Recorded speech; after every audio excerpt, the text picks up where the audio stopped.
رحم اللہ من قرأ الفاتحہ.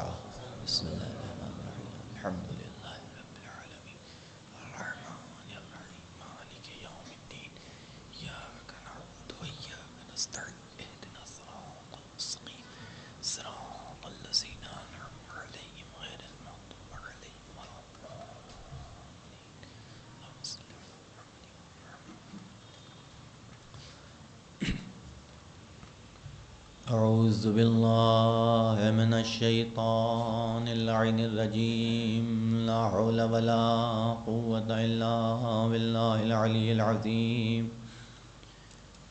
بسم اللہ الرحمن الرحیم الحمد للہ رب العالمین بارئ الخلائق اجمعین والصلاة والسلام علی اشرف الانبیاء والمرسلین صاحب الحوض والکوثر والتاج والمغفر والخطبۃ والمنبر والوجہ الانور والخد الاقمر والجبین الازہر والعصب الاطہر والنسب الاشہر النبی الامی المکی المدنی القرشی الہاشمی الابتحی المطہی التہامی الحجازی العربی الرسول المسدد المصطفى الامجد المحمود الاعمد مولانا مولا الكونين جد الحسن والحسين ابي القاسم محمد اللهم صل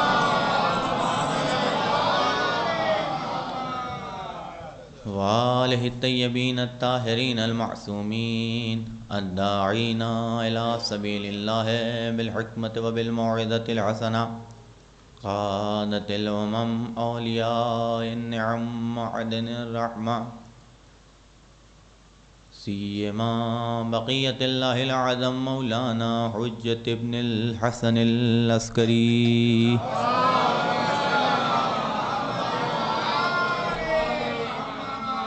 أما بعد فقد قال الله تعالى وتبارك في قرآن المجيد. بسم الله الرحمن الرحيم وجعلناهم أئمة يهدون بأمرنا وأوحينا إليهم فعل الخيرات وإقام الصلاة وإيتاء الزكاة وكانوا لنا عابدين. ایک صلوات پڑھ دیں. السلام علیکم.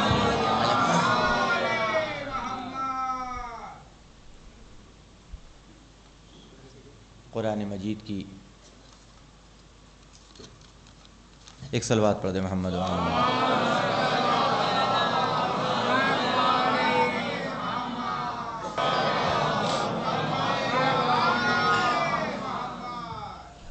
اللہ کی مخلوقات میں سے عظیم ترین مخلوق کہ جسے انسان کہا جاتا ہے، ایک لقب اس کا یہ ہے کہ اللہ نے اسے اشرف المخلوقات کہہ کے خطاب کیا. لیکن یہ اشرف المخلوقات اگر اس کی ابتدا پہ نظر ڈالی جائے تو اس عالم میں، عالم وجود میں آیا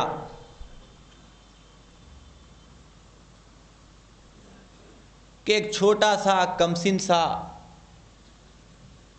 بچہ کہ جس کے اندر ہلنے ڈلنے کی سکت نہیں پائی جاتی، محتاج، نیاز سے بھرا ہوا، اپنی مرضی سے نہ ہل سکتا ہے نہ ڈل سکتا ہے، نہ ہی اپنی ضرورتوں کو بیان کر سکتا ہے. چھوٹا عمل ہو یا بڑا عمل ہو، ہر عمل میں کسی نہ کسی کا محتاج. لیکن اللہ نے ضرورت دی تھی تو ضرورتوں کے پورا ہونے کا اور پورا کرنے کا انتظام بھی کیا. اس کے لیے غذا کی بھی مشکلات کو حل کیا ماں کے ذریعے سے، اور دوسرے مسائل، دوسری مشکلات باپ کے ذریعے سے۔ رفتہ رفتہ یہ بندہ نشر و نما پاتا ہوا اس مقام تک پہنچا کہ اب اس کے بدن میں توانائی آ گئی، اب اس کے بدن میں طاقت آ گئی، اب اس کا وجود اس لائق ہو گیا کہ اپنی ضرورتوں کو خود پورا کرے۔ لیکن ہم نے جب اس انسان کی زندگی کا تجزیہ کیا تو ہمیں یہ پتہ چلا کہ یہ انسان کہ جو بڑا ہو کے اپنے کو بے نیاز سمجھ رہا ہے، اپنے کو مستغنی سمجھ رہا ہے، جبکہ اس کی حقیقت یہ ہے کہ جب چھوٹا تھا تو کم محتاج تھا، بڑا ہوا تو زیادہ محتاج ہو گیا۔ اس وقت احتیاج کچھ اور تھی، اس وقت احتیاج کچھ اور ہے، اس وقت حاجتیں کچھ اور ہیں۔ یہ بے نیاز سمجھنے والا بندہ، یہ مستغنی سمجھنے والا انسان، اللہ ایسے انسان کو ہر قدم پہ متنبہ کرتا رہتا ہے کہ یہ سمجھ لو کہ تم کسی اعتبار سے اور کسی سے بھی بے نیاز نہیں، تمہارے اندر احتیاج پائی جاتی ہے۔ عجیب بات دیکھیے عزیزان گرامی، اللہ کی شان، اللہ کی عظمت اور اللہ کی کفیل کہ جو حکمت سے خالی نہیں ہوا کرتا۔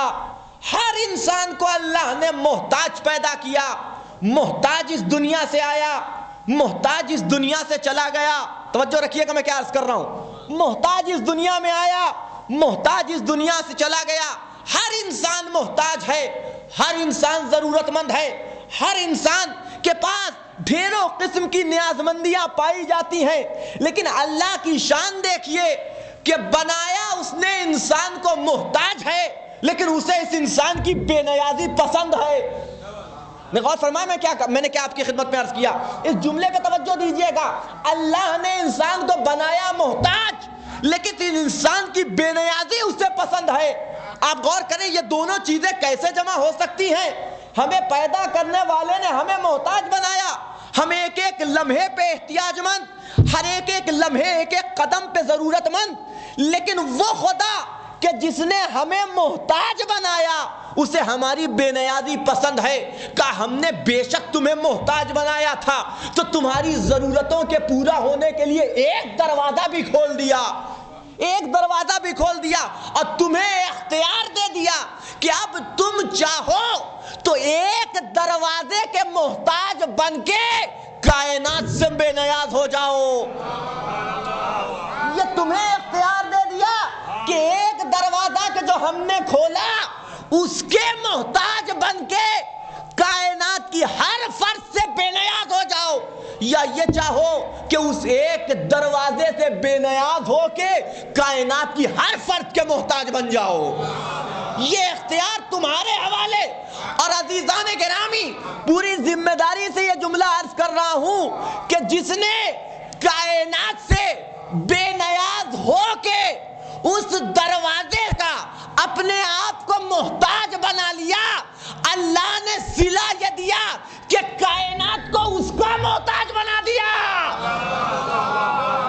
پتہ نہیں آپ کا ذہن پہنچا کہ نہیں پہنچا؟ ایک صلوات پڑھ دے محمد و آل محمد پر۔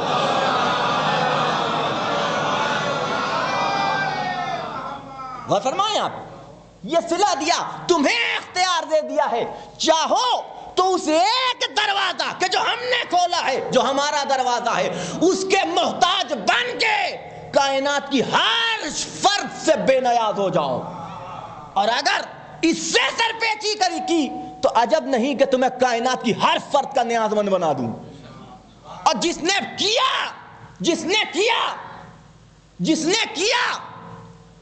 اللہ نے صلہ یہ دیا کہ تو میرا محتاج بنا، تو نے اپنی ضرورتوں کو میرے سامنے رکھا، تو نے اپنی احتیاجوں کو مجھ سے وابستہ کر دیا، تو لے تجھے بدلہ دے رہا ہوں کہ اس کائنات کے کسی فرد کی احتیاج ضرورت اس وقت تک پوری نہیں ہوگی جب تک کہ تیرے سامنے دست نیاز نہ بلند کر دے.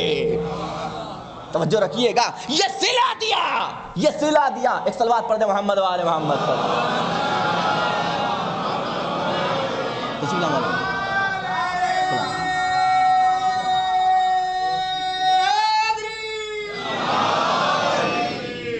غور فرمائیں آپ, ہر انسان کو اللہ نے بے نیاز محتاج پیدا کیا, لیکن اسے بے نیازی تمہاری پسند ہے.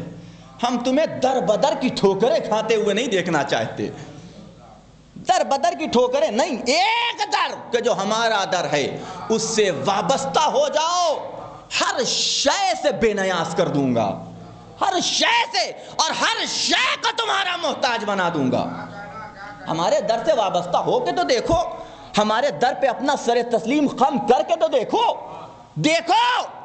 کہ صرف تمہاری احتیاج, تمہاری ضرورت, تمہاری نیاز مندی صرف ایک دور سے وابستہ نہیں رہے گی کہ جس دور میں تم ہو, بلکہ رہتی دنیا تک کائنات تمہاری محتاج رہے گی. غور کریں میں کیا عرض کر رہا ہوں. میری گفتگو کا اس سال موضوع ہی یہی ہے, علی ہر دور کی ضرورت. ایک صلوات پڑھ دے محمد و آل محمد پر.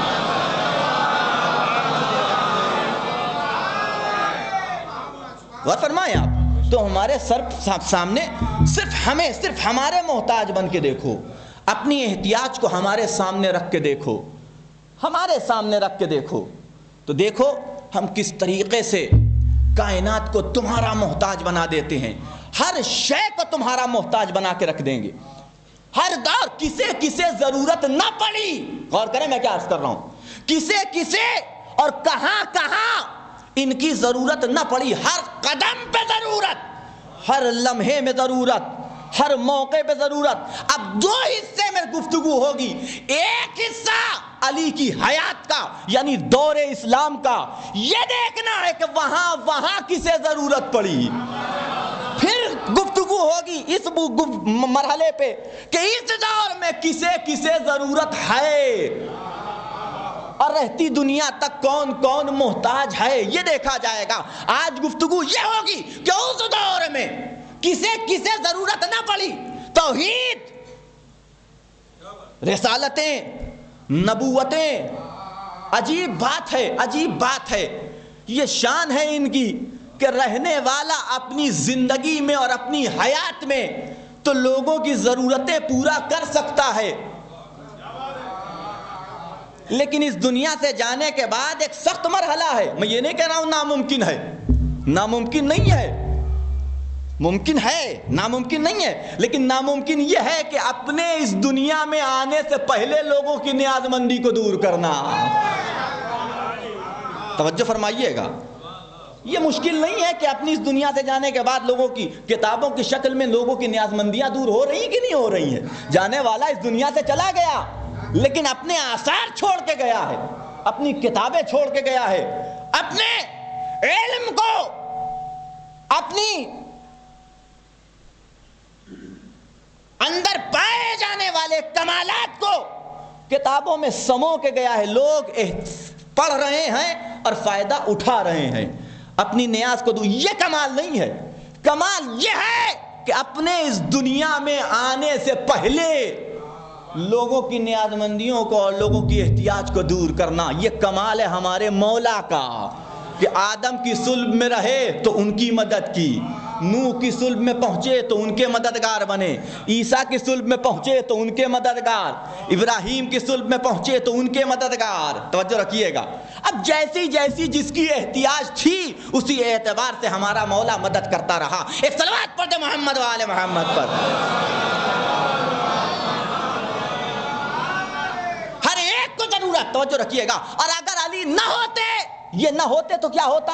پہلے یہ سمجھ لیجئے کہ ہوئے تو کیا ہوا, تو یہ خود بخود سمجھ میں آ جائے گا کہ اگر نہ ہوتے تو کیا ہوتا. یہ سمجھ لیا جائے کہ ہوئے تو علی کیا ہوا, خود بخود سمجھ میں آ جائے گا. ایک جملہ آپ کی خدمت میں عرض کر دوں, جملہ معترضہ کے طور پہ یاد رکھیے گا کہ علی کا ہونا ہی, علی کا وجود ہی علی کے غیر کی نفی کرتا ہے. غور کریں میں کیا عرض کر رہا ہوں. علی کا وجود ہی، علی کا ہونا ہی علی کے غیر کی نفی کرتا ہے. یعنی علی کے غیر کے انکار کے لیے کسی اور دوسری دلیل کی ضرورت نہیں ہے. علی کا اپنا وجود ہی علی کے غیر کی نفی. غور کریں میں کیا عرض کر رہا ہوں. علی کا اپنا ہونا ہی علی کے غیر کے کی نفی ہوتا ہے. بے عنوان مثال اپنے نوجوان بھائیوں تک اور اپنے بچوں تک بات کو پہنچانے کے لیے، دن ہے، سورج نکلا ہوا ہے، سورج کی کرنیں پورے آب و تاب کے ساتھ کائنات کے ذرے ذرے کو روشن کر رہی ہیں. ہر طرف اس سورج کا نور بکھرا ہوا ہے، دن ہے، اجالا ہے. یہ دن کا اجالا ہی رات کی تردید ہے. توجہ رکھیے گا، رات کی تردید ہے. آپ رات کا انکار کرنے کے لیے کسی دوسری دلیل کی ضرورت نہیں ہے. میں آپ سے کہوں کہ اس وقت رات ہے یا دن ہے، ثابت کیجئے. آپ کہیں گے دن ہے یعنی رات نہیں ہے، دن ہے سورج نکلا ہوا ہے یعنی رات نہیں ہے. آپ رات کی تردید اور انکار کے لیے کسی دوسری دلیل کی ضرورت نہیں. بالکل ویسے ہی علی کا اپنا وجود ہی علی کے غیر کی تردید ہے. علی کا اپنا وجود ہی غیر کا انکار. ضرورت نہیں کہ کوئی دلیل پیش کی جائے کہ جس کے ذریعے سے اس کا انکار کیا. اگر علی نہ ہوتے تو شاید ان کی کوئی حقیقت ہوتی. توجہ رکھیے میں کیا عرض کر رہا ہوں. اب یہ علی کا غیر کون ہے اور کون ہے آپ خود اندازہ کر لیں اور خود دیکھ لیں. مجھے اس سے بحث نہیں ہے. ہر وہ کہ جو مقابلے میں آ جائے علی کا غیر ہے. توجہ رکھیے گا، ہر وہ.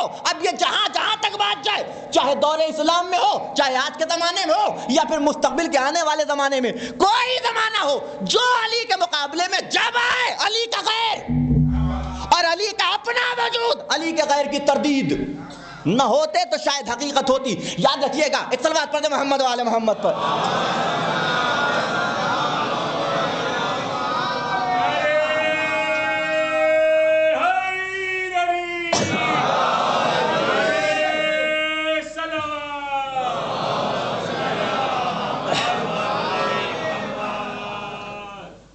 غور فرمائیں آپ. دیکھیے اس بات کو تھوڑا سا اس طریقے سے بھی سمجھیے، دوسرے پہلو سے بھی. ایک چیز ہوتی ہے حق اور ایک چیز ہوتی ہے حقیقت. علماء علم کلام و متکلمین نے اس کے حوالے سے گفتگو کی ہے، کافی گفتگو اور کافی بحث. ایک چیز ہوتی ہے حق اور ایک چیز ہوتی ہے حقیقت. حق حقیقت کے مظاہرے کا نام ہے. حق حقیقت کے مظاہرے کا نام ہے. حقیقت سمجھی جاتی ہے، حق نظر آتا ہے. توجہ رکھیے گا، حقیقت سمجھی جاتی ہے اور حق دکھائی دیتا ہے. مولا کا رازدار کمیل کہ جس سے ہر فرد اچھی طریقے سے،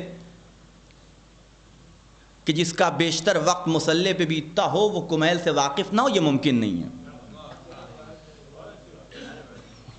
کمیل مولا کا رازدار بیٹھا ہوا ہے مولا کے سامنے، گفتگو ہو رہی ہے، فضائل کے دریا بہہ رہے ہیں، علم و حکمت کے پھول کھل رہے ہیں، ذکر خدا کی چاندنی ہے کہ جو چٹھی ہوئی ہے،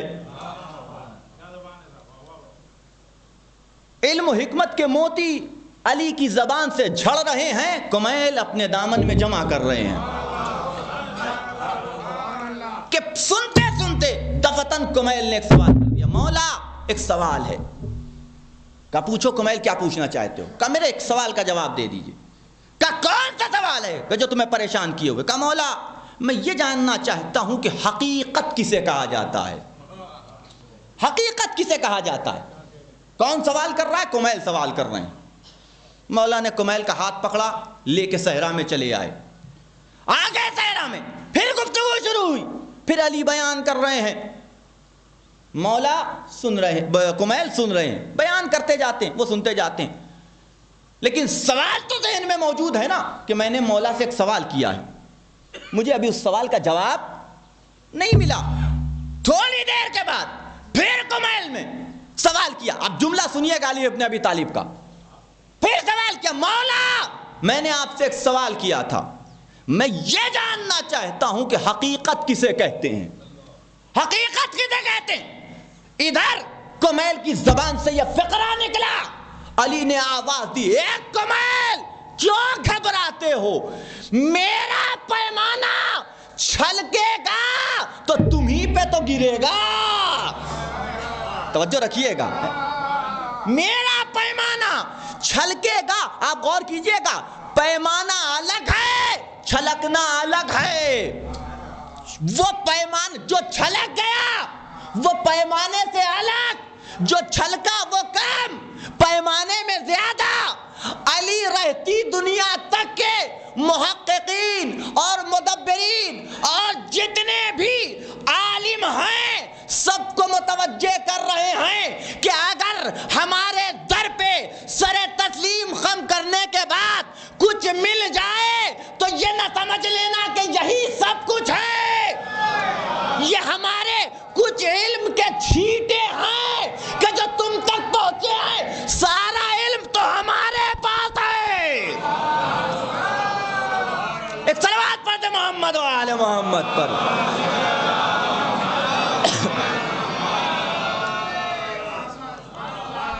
توجہ فرمائیے گا، کمیل ہمارا پیمانہ چھلکے گا تو تمہیں پہ تو گرے گا، گھبراتے کیوں ہو؟ اب سمجھ میں آیا کہ ساقی کوثر کا مطلب کیا ہے۔ ساقی کوثر ہونا عقیدہ نہیں ہے، حقیقت ہے۔ توجہ رکھیے میں کیا عرض کر رہا ہوں، یہ عقیدہ نہیں ہے، اور وہ عقیدہ کہ جو حقیقت سے ہٹ کے ہو وہ مٹ جایا کرتا ہے۔ وہ عقیدہ کہ جو حقیقت سے ہٹ کے ہو، جس کے اندر حقیقت نہ پائی جائے، اس کا وجود نہیں رہتا، وہ مٹ جاتا ہے، ختم ہو جاتا ہے، نیست و نابود۔ کہاں ہے خدائی کا دعویٰ کرنے والے؟ کہاں ہیں نبوت کا دعویٰ پیش کرنے والے؟ کتنے بڑے بڑے خدا آئے اور کیسے کیسے خدائی کا دعویٰ کرنے والے۔ عقیدہ تھا لیکن عقیدت حقیقت سے ہٹ کے تھا تو مٹ گیا۔ نمرود نہیں ہے، فرعون کا وجود باقی نہیں ہے، شداد اس کا کوئی نام لینے والا نہیں ہے، کائنات کے بڑے دعویٰ کرنے والے، بڑا عقیدہ، لیکن چونکہ حقیقت سے ہٹ کے تھا لہذا مٹ گیا، برباد ہو گیا۔ غور کیجئے گا، اللہ حقیقت مقابلے میں آیا تو مٹ گیا، نبی حقیقت مقابلے میں آیا تو مٹ گیا، علی حقیقت تو تم اس کے سامنے کیسے ٹکے رہ سکتے ہو؟ توجہ رکھیے گا، یہ سب حقیقت کی قسمیں ہیں۔ اللہ کی توحید یہ بھی حقیقت ہے، مقابلے میں آؤ گے تو مٹ جاؤ گے۔ وہ عقیدہ کہ جو عقیدت حقیقت سے ہٹ کے ہو مٹ جایا کرتا ہے۔ توجہ رکھیے گا، میں سوال کر رہے ہیں، مولا میرے ایک سوال کا جواب ہے دے دیجئے کہ حقیقت کسے کہتے ہیں؟ مولا نے جواب دے، گھبراتے کیوں ہو؟ میرا پیمانہ چھلکا تو تم ہی تو سیراب ہوگے۔ گفتگو آگے بڑھی، پھر کمیل نے اصرار کیا، مولا بتائیے تو صحیح کہ حقیقت کسے کہتے ہیں؟ کہ سنو کمیل، جب توحید کی ہیکلیں روشن ہو جائیں تو اسے حقیقت کہا جاتا ہے۔ یہ بہت بڑا جملہ ہے، جب توحید کی ہیکلیں روشن ہو جائیں تو اسے حقیقت کہتے ہیں۔ کمیل معمولی آدمی کا نام تو تھا نہیں۔ میں یہ جملہ اس لیے کہہ رہا ہوں کہ ہم کمیل کے غلاموں کی بھی خاک پا نہیں ہیں، مولا کائنات جانے دیجئے، اس لیے کہ ہم وہ ہیں کہ جسے مولا اپنی صورت دکھانا پسند نہیں کرتے۔ کمیل علی کے رازدار کا نام ہے، علی کے رازدار کا نام ہے، بہت بڑی بات ہو گئی۔ عالم بولتا ہے لیکن ہر ایک کے سامنے نہیں بولتا۔ یاد رکھیے گا، اگر کسی کے علم کے پیمانے کو ناپنا ہے تو کچھ اس طریقے سے بھی ناپا جاتا ہے۔ ایک طریقہ یہ بھی ہے کہ عالم کم بولتا ہے اور ہر ایک کے سامنے نہیں بولتا، ظرف دیکھ کے بولتا ہے، اوقات دیکھ کے بولتا ہے، حقیقت دیکھ کے بولتا ہے۔ توجہ رکھیے گا، علی کا رازدار ہونا یعنی کیا مطلب؟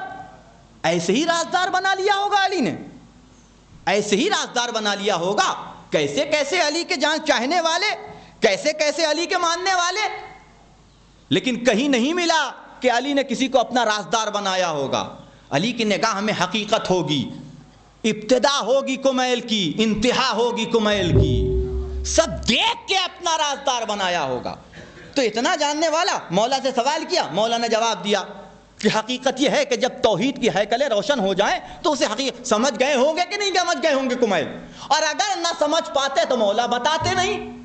اس لیے اس کی دلیل میرے پاس موجود ہے کہ خود علی ابن ابی طالب کرے کلم الناس علی قدر عقولہم، کہ لوگوں سے جب بھی بات کرو تو ان کی عقلوں کے اعتبار سے بات کرو۔ توجہ رکھیے گا، ہے کہ نہیں؟ جب بھی گفتگو کرو تو ان کی عقلوں کے اعتبار سے، جتنی عقل ہو اتنی گفتگو۔ آپ عربی جانتے نہیں، میں عربی مجلس پڑھنا شروع کر دوں تو کوئی آپ کی عقل پہ شک نہیں کرے گا، لیکن میری عقل پہ ضرور شک کرے گا کہ ان کو جانا چاہیے کہیں اور، آ گئے کہیں اور۔ توجہ فرمائیں آپ، ہے کہ نہیں ہے؟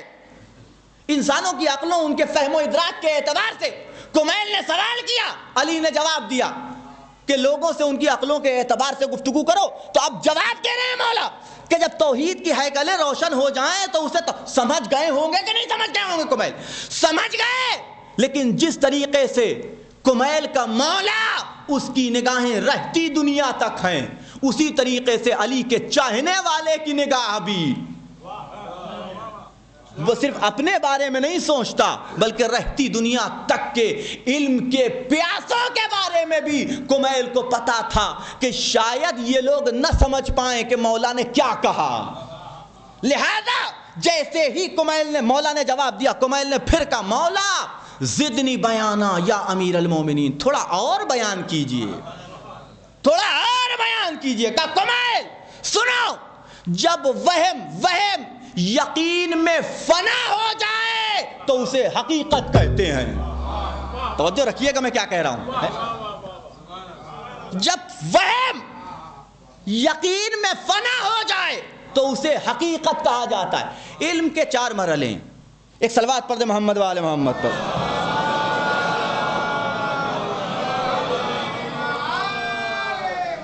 علم کے 4، پہلا مرحلہ ہے وہم، دوسرا مرحلہ ہے شک، اور بھی ہیں مراحل لیکن یہ 4 اہم ہیں بنیادی جسے میں آپ کی خدمت میں پیش کر رہا ہوں۔ وہم، دوسرے مرحلے کا نام ہے شک، تیسرے مرحلے کا نام ہے ظن، زے سے نہیں، اپنے مزاج کے اعتبار سے اسپیلنگ چینج نہ کر لیے گا۔ تیسرے مرحلے میں ہے ظن، چوتھے مرحلے میں ہے یقین۔ پہلے مرحلے کا نام ہے وہم۔ وہم کسے کہتے ہیں؟ شک کسے کہا جاتا ہے؟ یہ وہم ہمیں بہت ہوتا ہے۔ کل میں نے جنات ماموں کو دیکھا، شکر کیجئے آپ نے دیکھا، انہوں نے آپ کو نہیں دیکھا، غور فرمائیں آپ۔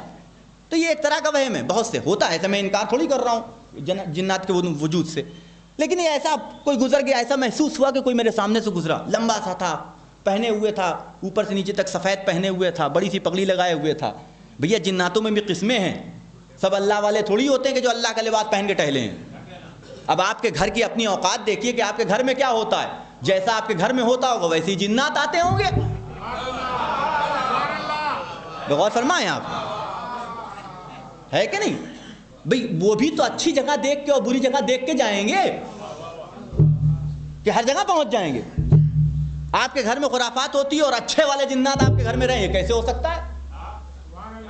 توجہ فرمائیں آپ، ان کے میں قسمیں ہیں، ان کے میں اچھے ہیں، ان کے ہاں بھی برے ہیں، یہ حدیث معصومین سے واضح ہے ہمارے ہاں، ہے کہ نہیں؟ یہ شیطان جو ہے جناتوں میں سے تو تھا، وَكَانَ مِنَ الْجِنِّ، جنوں میں سے تھا، کیا بن گیا؟ شیطان بن گیا، ہے کہ نہیں ہے؟ اگرچہ انسانوں میں سے بہت سے ایسے کہ جنہوں نے شیطان کو بھی ڈیفیٹ دے دیا۔ ایک صلوات پڑھ دیں محمد وآل محمد پر۔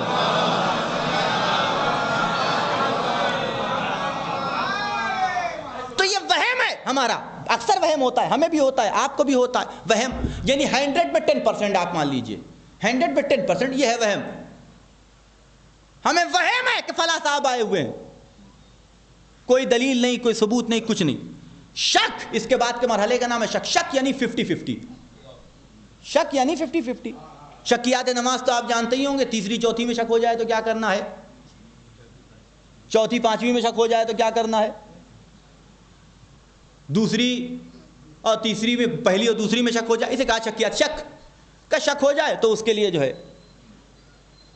نماز احتیاط وغیرہ اسے پڑھیے آپ، ہے کہ نہیں؟ یہ شک 50-50 ہیں ہم کہ پڑھی تیسری ہے یا چوتھی ہے، کسی ایک طرف رجحان نہیں ہے، کسی ایک طرف رجحان ترجیح نہیں ہے، کوئی ایک کہ 70% یہ ہے کہ چوتھی ہے، 30% یہ ہے کہ تیسری ہے، نہیں 50-50 ہو کہ ہو سکتا ہے تیسری ہو سکتا ہے چوتھی ہو۔ غور فرمائیں آپ، اسے کہا جاتا ہے شک۔ ظن اس سے تھوڑا سا بلند مرحلے کا نام ہے، ظن اس سے بلند یعنی کیا مطلب 80-20 ہے کہ نہیں؟ کیا مطلب؟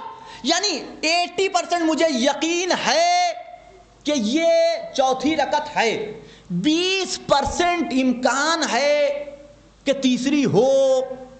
غور فرمائیں آپ، تو 80-20 اسے کہا جاتا ہے ظن، اور ظن بھی علم کی قسموں میں سے ایک قسم ہے۔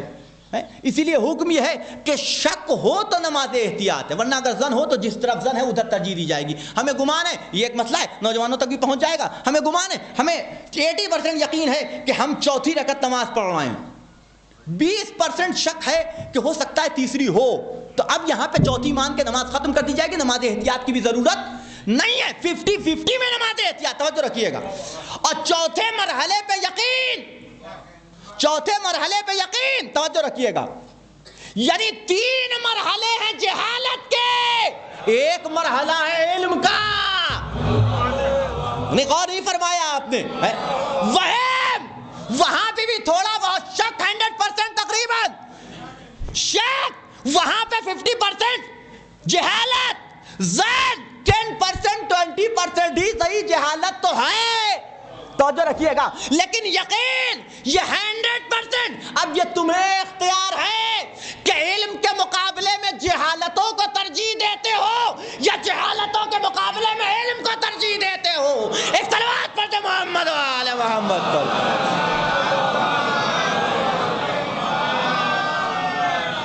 اس سے بہتر انداز میں نعرہ صلوات حضرات۔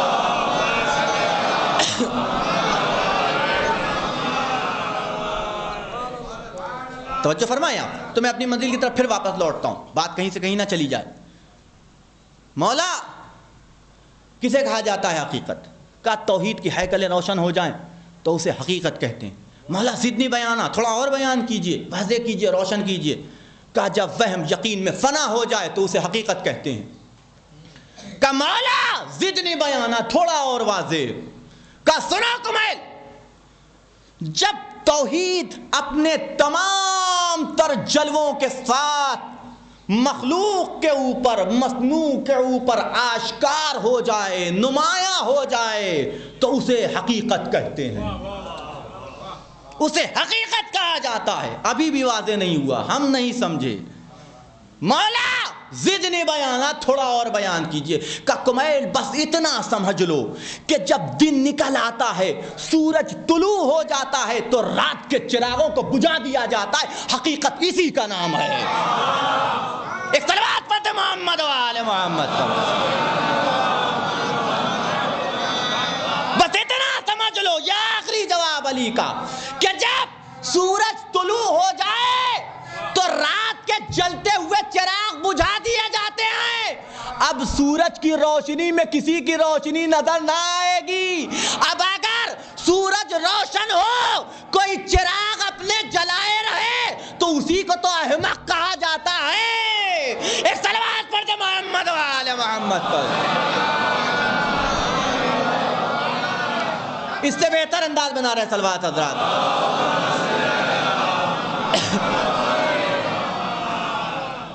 جب توحید کی ہیکلیں روشن ہو جائے اسے حقیقت کہتے ہیں، وہم یقین میں فنا ہو جائے اسے حقیقت کہا جاتا ہے۔ جب توحید اپنے تمام تر جلووں کے ساتھ مخلوق پہ نمایاں ہو جائے اسے حقیقت کہتے ہیں۔ سنو، جب دن نکل آتا ہے تو شب کے چراغوں کو بجھا دیا جاتا ہے۔ اب سورج کی روشنی میں کسی کی حقیقت نہیں ہے کہ وہ اپنے نور سے کسی کو مستفید کرے۔ اپنے نور سے کسی کو فائدہ پہنچائے، نہیں، اب اس کے نور میں ان کا نور کہاں نظر آئے گا، لہذا بجھا دیا جاتا ہے کہ اب ان کی ضرورت نہیں۔ حیدرآباد ہو، ہندوستان ہو، بڑے سے بڑے عالم موجود ہیں ماشاءاللہ سے، ابھی بھی آپ کا حیدرآباد علماء سے بھرا ہوا ہے۔ یہ اور بات ہے کہ استفادہ کرنے والوں کی کمی ہے، بھرا ہوا ہے ابھی بھی حیدرآباد، مستفید ہونے والوں کی کمی، در پہ جا کے بیٹھنے والوں کی کمی، علم حاصل کرنے کے لیے بیٹھنے والے کم ہیں، ٹانگیں کھینچنے کے لیے بیٹھنے والے زیادہ۔ خیر یہ یہیں کی بات نہیں ہے، پورے ہندوستان کی بات ہے۔ پہلے علماء کے در پہ لوگ بیٹھتے تھے کہ یہاں بیٹھے رہو تو کچھ بھی بولیں گے، کچھ نہ کچھ ہمارے علم میں اضافہ ہوگا۔ توجہ رکھیے گا، بڑے سے بڑے علماء، لیکن اس کے باوجود سب عالم ہیں، مسئلہ پوچھنا ہوتا ہے آپ ان کے پاس جاتے ہیں، مولانا یہ مسئلہ، عقائد کا کوئی سوال ہوا ان کے پاس جاتے ہیں، مولانا یہ مسئلہ۔ علم حاصل کر رہے ہیں نا آپ ہو چاہے ہم ہو، لیکن اب اگر یہیں پہ کوئی مجتہد، واقعاً مجتہد، ہندوستانی نہیں، کوئی مجتہد یہاں پہنچ جائے، آغائے سیستانی تشریف لے آئے، اب حیدرآباد میں ہو، انصاف سے بتائیے کہ انسان کی عقل و خرد کا تقاضا کیا ہے، کس کے پاس جائے سوال کرنے؟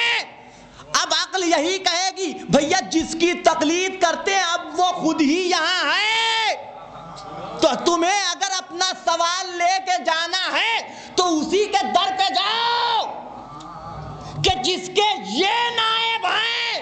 جب اصل موجود ہو تو فرع کی طرف ہاتھ نہیں بڑھایا جاتا۔ یہ مسلمانوں کی بدقسمتی ہے کہ کل علم موجود تھا، یہ جاہلوں کے در پہ سجدہ ریز ہو رہے تھے۔ ایک صلوات پڑھتے محمد و آل محمد صلی اللہ علیہ وسلم۔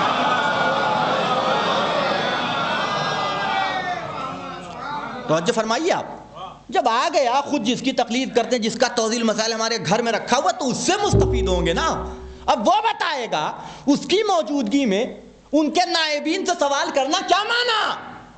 توجہ رکھیے گا، ہے کہ نہیں ہے؟ یہ عقلی بات ہے کہ یہ سمجھنا چاہیے کہ جب کل علم موجود، لیکن کیا کیا جائے، اللہ نے تو محتاج بنایا ہی ہے، اور احتیاج کو انہی کے در سے پورا ہونا ہے، مجبوری ہے تو لاکھ دامن چھڑاؤ،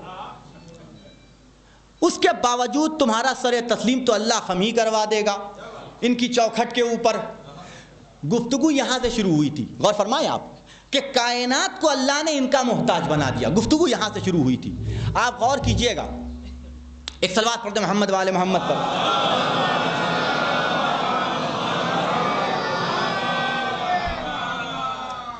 دیکھیے یہ صرف اور صرف ہمارے جیسے عام انسان تو ہیں نہیں، ان کی سب سے بڑی خصوصیت اور سب سے بڑا کمال یہ ہے کہ اللہ نے اپنے صفات و کمالات کے مظاہرے کے لیے انہیں چنا ہے۔ یہ بہت بڑی بات ہے، اپنے صفات و کمالات کے مظاہرے کے لیے انہیں منتخب کیا۔ توجہ رکھیے گا، تو اب یہاں ہمارے جیسی کوئی بات نظر نہیں آنی چاہیے۔ توجہ رکھیے گا، اللہ کون؟ وہ وحدہ لا شریک کہ جو ہر انسان سے یہ بھی پڑھواتا ہے کہ نماز کی پہلی رکعت دوسری رکعت میں پڑھنا ضروری، نماز صحیح نہیں۔ کون سا سورہ؟ سورہ الحمد۔ کیسے شروع کہاں سے ہوتا ہے؟ الحمدللہ رب العالمین الرحمن الرحیم، ساری تعریف اس اللہ کے لیے جو عالمین کا رب ہے، اور رحمان بھی ہے اور رحیم بھی ہے۔ اب علماء نے قسمیں بیان کی، قسمیں کیا بیان کی کہ رحمانیت کا تعلق الگ ہے، رحیمیت یہ الگ چیز ہے۔ اللہ رحمان بھی ہے، رحیم بھی ہے، لیکن ایک ذرا سے فرق کے ساتھ، رحمان ہے اس کائنات میں، رحیم ہے آخرت میں۔ نہیں غور فرمائے میں کہ آپ کو کہاں لے کے جانا چاہتا ہوں۔ رحمان ہے اس کائنات میں، رحیم ہے آخرت میں۔ یعنی کیا مطلب؟ یعنی رحمانیت کا تعلق اس کائنات سے، جو بھی آئے گا، جو بھی ہے اس دنیا میں، سب پہ اللہ کی رحمت شامل حال، اپنا ہو اسے بھی دے گا، پرایا ہو اسے بھی دے گا، اس کا کلمہ پڑھنے والا ہو اسے بھی عطا کرے گا، اس کا انکار کرنے والا ہو اسے بھی عطا کرے گا، اس کی بھی حفاظت کرے گا اس کی بھی حفاظت کرے گا، اسے بھی رزق دے گا اسے بھی رزق دے گا، اس کی بھی مشکلات کو حل کرے گا اس کی. یہ ہے رحمانیت، رحیمیت یعنی آخرت. اب وہاں اپنا ہی والا ہے کہ جس پہ اللہ کی نظر عنایت ہوگی. یہ ہے اللہ، اور یہ ہے اللہ کے صفات و کمالات کے مظہر، اور مظہر بن کے کائنات کی ضرورتوں کو پورا کرنے والے. اب اگر علی صرف اپنوں کی ضرورتوں کو پورا کرے تو ہم میں اور علی میں کوئی فرق نہ رہ جائے، لیکن اللہ کے صفات کے مظہر تو جب اپنوں کی ضرورتوں کو پورا کیا تو نبی نے آواز دی نعت علیان. جب غیروں کی ضرورتوں کو پورا کیا تو کہنا پڑا لولا علی لہلک فلاح. ایک صلوات پڑھ دے محمد و آل محمد پر. توجہ رکھیے گا.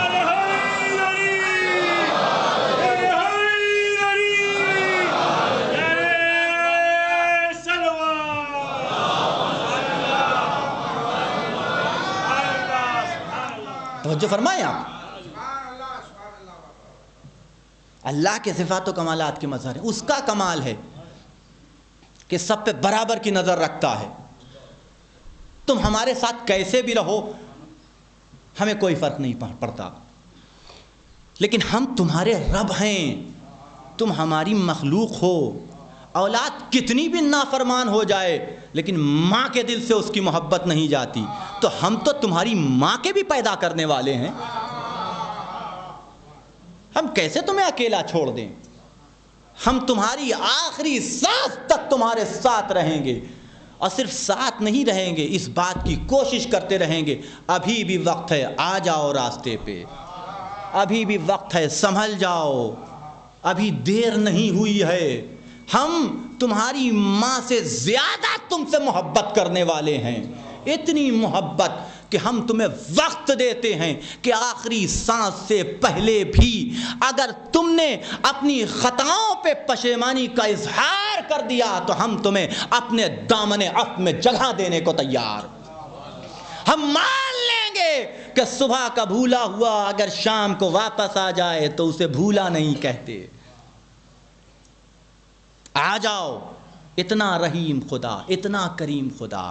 اب اس کے اس صفت اور اس کمال کا مظہر بننا کتنی بڑی بات ہے.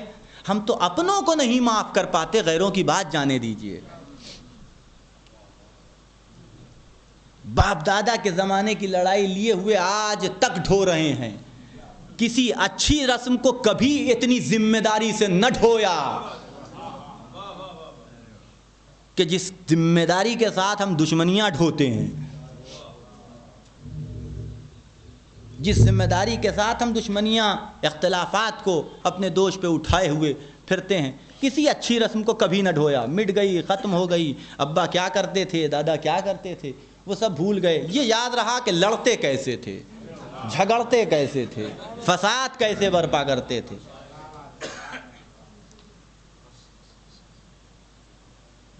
تو ہمیں منتخب کر لے اللہ، کسی ایسے کو منتخب کرے گا، کسی ایسے کو منتخب کرے گا کہ جو سر پہ ضربت لگانے کے بعد لایا جائے تو اس کے سامنے کاسہ شیر پیش کر دے.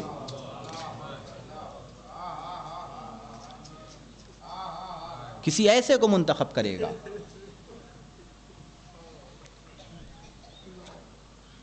کہ جس کا دامن عفو اتنا ہمگیر ہو، اتنا ہمگیر ہو، اتنی وسعت پائی جائے کہ اس کے دل میں جس طریقے سے اپنوں کے لیے جگہ ہو اسی طریقے سے غیروں کے لیے جگہ ہو. کہ جو اپنی اوپر پڑنے والے مصائب و آلام کو فراموش کر کے غیر کی بھی مدد کرنے کے لیے آمادہ ہو جائے. عزیزو، عجیب بات ہے. میں نے گزشتہ سال، یہ اس پیوستہ سال یاد نہیں، یہ بات آپ کی خدمت میں عرض کی تھی کہ عجیب بات ہے، ہماری حقیقت کے لیے اور ہمارے سچ ہونے کے لیے اور ہمارے حق پہ ہونے کے لیے یہ ایک دلیل کافی ہے کہ علی جیسے تھے چلیے ویسے تھے، لیکن ہم نے خاندانوں میں اچھے صفات کا زوال تو دیکھا ہے، عروج نہیں دیکھا۔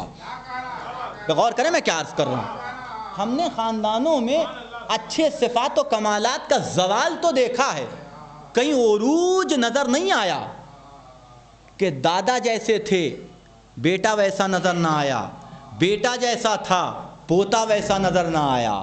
علمی اعتبار سے دیکھا تو دادا جتنا بڑا عالم بیٹا نہیں نظر آتا، بیٹا جتنا بڑا عالم پوتا نظر نہیں آتا، لیکن ہمارا لاکھوں لاکھوں سلام اس خاندان کو کہ جس کی حیات کو اٹھا کے دیکھا علی نظر آیا، جس کی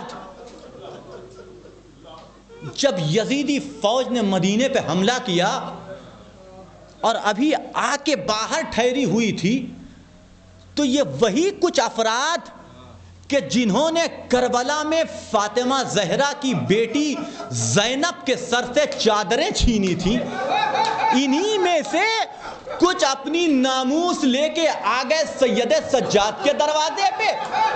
اے سید سجاد، ہماری عورتوں کو اپنے گھر میں جگہ دے دو، اپنے گھر میں جگہ دے دو، اس لیے کہ ہمیں پتا ہے کہ اگر ہمارے ناموس کی کہیں حفاظت ہو سکتی ہے تو وہ آپ کا گھر ہے۔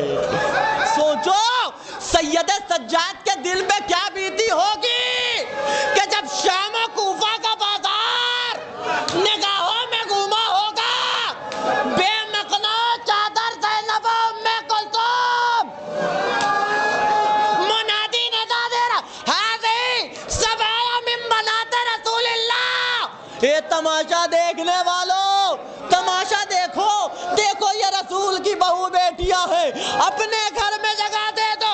لیکن علی کا جگر رکھنے والے علی ابن الحسین نے آواز دی، بے شک اپنی ناموس کو میرے گھر میں بھیج دو، جب تک سید سجاد زندہ ہے تمہاری ناموس پہ آنچ نہیں آئے گی۔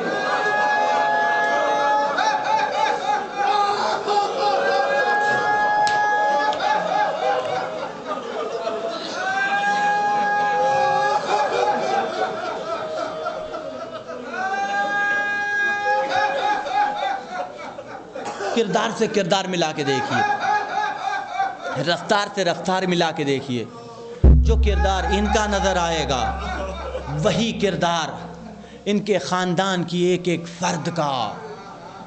کیا کیا مظالم نہ ڈھائے گئے، کیا کیا مصیبتیں نہ ڈھائی گئیں، لیکن کمال ہے کہ ہمیں کہیں ان کے پیروں میں لغزش نظر نہیں آتی۔ یاد رکھیے گا، ہم سے صرف اور صرف ایک چیز کی ڈیمانڈ ہوتی ہے کہ دیکھو یاد رکھو، کوشش کرو کہ اپنے زمانے کے امام کی اور اپنے امام کی معرفت حاصل کرنے کی کوشش کرو، اس لیے کہ جتنا معرفت میں اضافہ ہوتا جائے گا اتنا ہی زیادہ تمہارے اندر اطاعت میں اضافہ ہوتا چلا جائے گا۔ حسین کا قافلہ چلا، مدینے کو چھوڑا، مکے پہنچے، حج کو عمرے سے تبدیل کر کے کربلا کے لیے روانہ ہوئے۔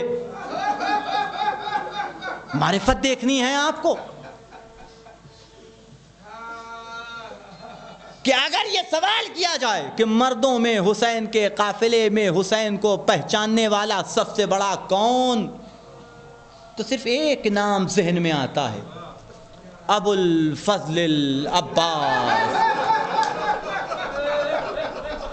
عورتوں میں سب سے زیادہ حسین کی معرفت رکھنے والا کون، تو صرف ایک نام ذہن میں آتا ہے، شہزادی کونین کی بیٹی زینب کبریٰ۔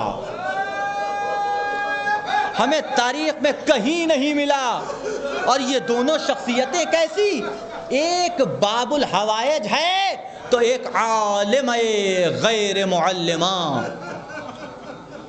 یعنی یہ مقام، یہ مرتبہ، لیکن ہمیں تاریخ میں کہیں نہیں ملا کہ اتنی بلندی، اتنا مقام، اتنا عظمت رکھنے کے باوجود ان دونوں میں سے کسی نے بھی کہیں کسی موقع پہ حسین کو کوئی مشورہ دیا ہو۔ جو کہہ دیا آمنا و صدقنا کہہ کے سر تسلیم خم کر دیا. کوئی مشورہ دیا ہو، یہ معرفت تھی کہ ہم کچھ بھی بن جائیں، کہیں بھی پہنچ جائیں، لیکن یہ امام ہیں، یہ امام ہیں. ان کی نگاہیں جو دیکھ رہی ہیں اور جہاں تک پہنچ گئیں، ہماری نگاہیں نہیں پہنچ سکتی. ہم ان کی عظمت کا اندازہ نہیں کر سکتے. یہ مقام ہے. عزیزان گرامی، اب تصور کیجئے گا، اللہ نے حسین کو منتخب کیا تھا. دیکھیے آج 2 محرم ہو چکی ہے، 2 محرم ہو چکی ہے اور حسین کا قافلہ وارد کربلا ہو چکا ہے، وارد کربلا ہو چکا ہے. حادثات سے، یہ میں بارہا کہتا ہوں، حادثات سے بھری ہوئی دنیا، ہر طرف آلام و مصائب اور مشکلات و پریشانیاں. کب کس کے ساتھ کون سا حادثہ ہو جائے، کون سی مشکل پیش آ جائے نہیں معلوم. لہذا ان مجلسوں میں بیٹھ کے اپنے گناہوں کی اللہ سے مغفرت طلب کیجئے. اپنے بزرگان کے لیے، اپنے اس دنیا سے جانے والے جو آپ کے رشتہ دار اس دنیا سے چلے گئے ہیں، ان کے لیے مغفرت طلب کیجئے. ان کے لیے کوئی دعا کیجئے کہ اللہ انہیں جوار معصومین میں جگہ دے. جو باحیات ہیں، مشکلات و پریشانیوں میں گھرے ہوئے، ان کی مشکلات و پریشانیوں سے دور ہونے کے لیے دعا کیجئے. اس لیے کہ یہ وہ جگہ ہے کہ جہاں سے سیدھا رابطہ باب اجابت کا ہے. یہاں سے جو دعا نکلے گی ضرور باب اجابت سے ٹکرائے گی. دعا کیجئے آپ اپنے لیے بھی اور دوسروں کے لیے بھی، اور ان آنسوؤں کے ساتھ دعا کیجئے. اس لیے کہ آپ کے بدن سے نکلنے والے جو خلوص کی شے ہے اور خلوص کے ساتھ جو شے نکلتی ہے، انہی کو آنسو کہا جاتا ہے. اس سے زیادہ پاک اور طیب و طاہر کوئی شے نہیں ہو سکتی. اس لیے کہ جب دل پہ چوٹ پڑتی ہے تب آنکھوں کا فوارہ پھوٹتا ہے، تب آنکھوں سے آنسو نکلتے ہیں. وہ تذکرہ کہ جو واقعات کربلا کے دیباچے کی حیثیت رکھتا ہے، اسے نہ بیان کیا جائے تو نا انصافی ہوگی. حسین اس شخصیت کا نام کہ جسے رسول نے اپنی نیابت کے لیے چنا، اور جسے حسین نے اپنی نیابت کے لیے چنا اسے مسلم ابن عقیل کہا جاتا ہے. اے بھائی مسلم میرے نزدیک آؤ. بلایا. میں چاہتا ہوں کہ کوفے تم جاؤ میرے سفیر بن کے. مولا جو حکم ہو آپ کا. بھائی ہیں، لیکن تاریخ نے نہیں لکھا کہ یہ پلٹ کے پوچھا ہو کہ میں ہی کیوں جاؤں، کسی اور کو بھیج دیجئے. مجھے آپ کو میری بہت زیادہ ضرورت ہے. کوئی عذر نہیں، جو آپ نے کہہ دیا سر تسلیم خم، بے شک جانے کے لیے تیار. بھیجا مسلم کو. آئے کوفے کے اندر، وہ شاندار استقبال. تاریخ نے لکھا 14,000 18,000 25,000 40,000 اتنی روایتیں ہیں موجود کہ ان لوگوں نے مسلم کے ہاتھ پہ بیعت کی. مولا ہم آپ کے ہاتھوں پہ اپنے آقا حسین کی طرف سے بیعت کرتے ہیں کہ ہماری جان، ہمارا مال، ہماری اولاد سب آپ پہ قربان. مولا کو نامہ لکھیے کہ وہ تشریف لے آئیں، خط بھیجیے کہ وہ تشریف لے آئیں. سب بیعت کر چکے. لیکن عزیزو میں نے اس سے پہلے بھی بارہا عرض کیا ہے، دوسرے علماء سے سنتے رہتے ہیں کہ مومن پیدا ہو جانا کمال نہیں ہے، مومن باقی رہنا کمال ہے. ایمان مل گیا ہمیں، اسلام مل گیا ہمیں، کوشش کرنی چاہیے دعاؤں کے ذریعے سے، عمل کے ذریعے سے کہ ہمیں اس دنیا میں مومن باقی رکھ، اور جب اس دنیا سے اٹھانا تو ایمان کے ساتھ اٹھانا.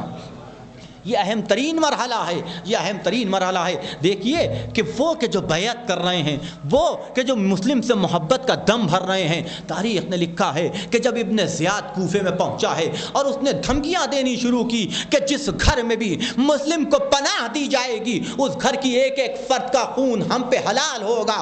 تو عالم یہ ہے کہ جب مسلم پہنچے ہیں نماز پڑھنے کے لیے، تاریخ نے لکھا کہ مسجد چھلک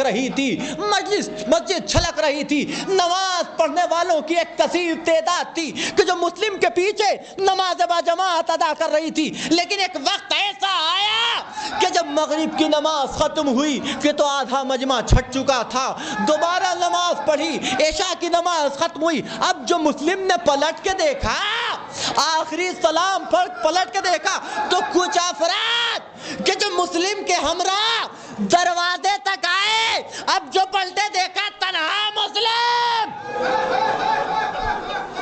کوفے کی گلیاں مسلم ایک ایک کے دروازے پہ جا رہے ہیں۔ کیا عالم ہوگا مسلم کا؟ سوچئے غربت کا عالم، وہ کہ جس کے ساتھ ابھی ہزاروں کا مجمع ہو، اب کوفے کی گلیوں میں ٹھوکریں کھاتا پھر رہا ہے۔ کون ہے کہ جو مسلم کا مددگار بنے؟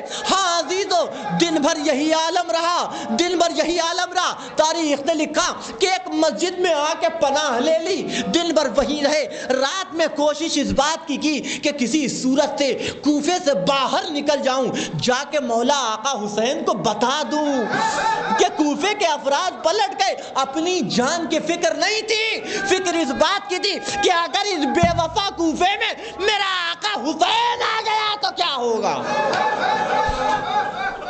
بتا دوں۔ لیکن کہیں سے کوئی راستہ نہ ملا۔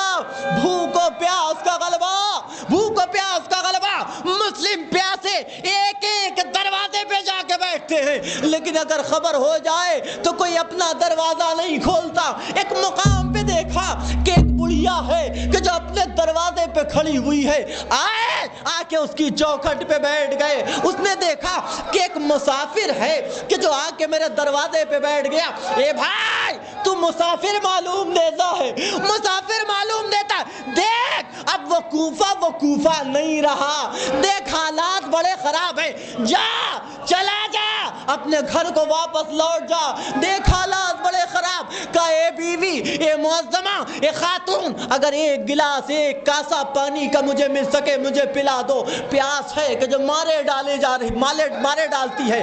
ہاں عزیزو، وہ عورت گھر میں گئی، ایک کاسا لے کے آئی، پانی پیا جناب مسلم نے۔ جب پانی پی چکے جناب مسلم، اس معظمہ نے پھر کہا اے بھائی، میں تجھ سے کہہ رہی ہوں جا اپنے گھر چلا جا۔ بے بسی بھرا ہوا جملہ۔ اے بیوی، ذرا یہ تو بتاؤ، جس کا کوئی گھر نہ ہو وہ کہاں جائے؟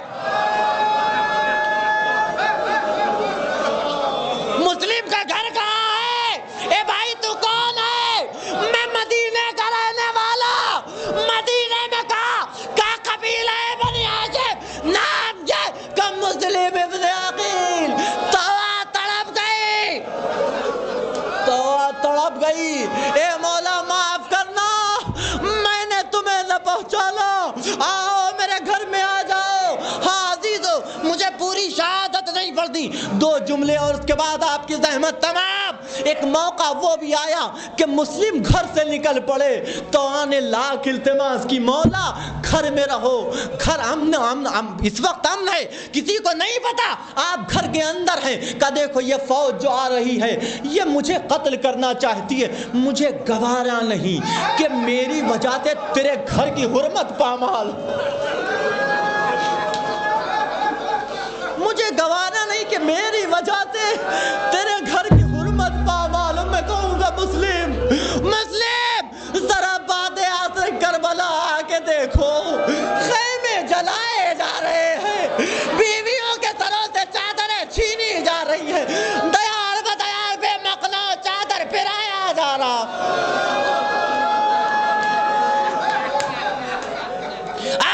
لڑتے لڑتے ایک موقع وہ بھی آیا کہ مسلم کو قید کر لیا جاتا ہے، ابن زیاد کے سامنے پیش کیا گیا۔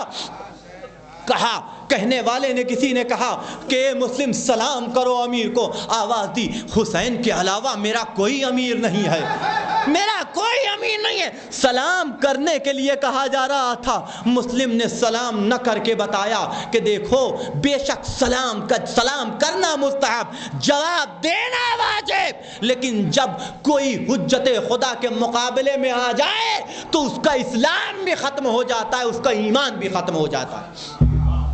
نہ کیا مسلم نے سلام، قتل کرنے کے لیے دارالامارہ پہ لایا گیا۔ بس یہ 2 جملے، قتل کر کے دارالامارہ کی چھت سے مسلم کو نیچے پھینک دیا گیا۔ گرتے گرتے مسلم نے ایک آواز بلندی، السلام علیک یا ابا عبداللہ۔ ہوا کے دوش پہ یہ آواز حسین کے کانوں تک پہنچی. وعلیک السلام یا اخی وابن عمی. راستے میں حسین کا قافلہ، ایک کاروان والے، ایک قافلے والے کوفے سے آ رہے تھے. حسین کے قافلے کو دیکھا، انہوں نے راستہ بدل دیا. حسین کے قافلے کے کچھ افراد نے دیکھا، ان کے پیچھے گئے دوڑتے ہوئے، انہیں روکا. تم نے ہمارا قافلہ دیکھ کے راستہ کیوں بدل دیا؟ کہ کیوں نہ بدلتے، کیسے نہ بدلتے؟ ابھی مولا کے سامنے جاتے تو مولا ہم سے پوچھتے میرے بھائی مسلم کا کیا ہوا؟ کیا بتاتا کہ پیروں میں رسیاں باندھ کے مسلم کی لاش کو کوفے کی گلیوں میں کھینچا جا رہا ہے؟ کیا جواب دیتے ہم مولا کو؟ کیا جواب دیتے؟ لے کے آئے سب پہنچ گئے. سوال کیا بھائی کوفے سے آ رہے ہو؟ کہاں؟ کوفے سے آ رہا ہوں. ذرا یہ تو بتاؤ میرے بھائی مسلم کی کوئی خبر ہے؟ میرے بھائی مسلم کی کوئی خبر ہے؟ کہ مولا اگر ہو سکے تو میں آپ سے تنہائی میں بات کرنا چاہتا ہوں. حسین نے داہنے بائیں دیکھا، کہا یہاں سب اپنے ہیں. جتنا کلیجہ حسین کا ہے اتنا ہی کلیجہ سب کا ہے. بیان کرو. مسلم کی شہادت کی خبر ملی، اہل بیت اطہار میں کوہرام برپا ہو گیا، کریا ہونے لگا. یہ پہلا شہید تھا کہ جس پہ اہل بیت نے کھل کے گریا کیا. اب اس کے بعد کسی کی شہادت پہ اہل بیت کو رونا نصیب نہ ہوگا.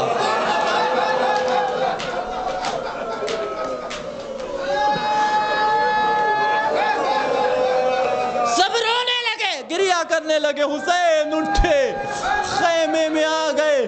یتیم مسلم 12-13 سال کی ایک بچی بلایا، آغوش پہ بٹھایا. حسین نے سر پہ دست شفقت پھیرنی شروع. خاندان رسالت کی پلی ہوئی بچی. ایک دفعہ اس نے گھما کے چہرہ اپنے آقا کے چہرے کو دیکھا، آواز دی، اے چچا آپ تو ایسے میرے سر پہ ہاتھ پھیر رہے جیسے کسی یتیمہ کے سر پہ ہاتھ پھیرا جائے. سینے سے لگا لیا، اے میرے لال، اے میری لاڈلی، اے میری لخت جگر، تیرا بابا مارا گیا، کوفے میں مسلم شہید کیے گئے. لو میں نے گفتگو ختم کر دی. حدیث و تاریخ کے اعتبار سے جناب عباس کی بہن جناب مسلم کی بیوی تھی. جناب عباس کی بہن جناب مسلم کی بیوی. 4 بھائی تھے عباس، 4 بھائی تھے. ان میں عباس جیسا بھائی، اب تاریخ سے نہیں پڑھ رہا ہوں، اندازہ کرو، خیال کرو کیا عالم ہوا ہوگا جناب عباس کا جب بہن کے خیمے میں پہنچے ہوگے. خیمے میں، اے میری بہن، تیرا سہاگ اجڑ گیا، تیرا والیہ مارس مارا گیا، گھبرانا لائے، مجھے کوفے تک پہنچنے دے، اپنے بھائی کو کوفے میں قدم سے رکھنے دے. لو کوفہ آ گیا. سید سجاد کی نگاہ پڑی، آواز دیے، چچا سلام ہو. ارے زوجہ مسلم کبھی اپنے والی و وارث کے کٹے ہوئے سر کو دیکھتی ہوگی، کبھی عباس کے سر کو. اے بھیا کوفہ آ گیا.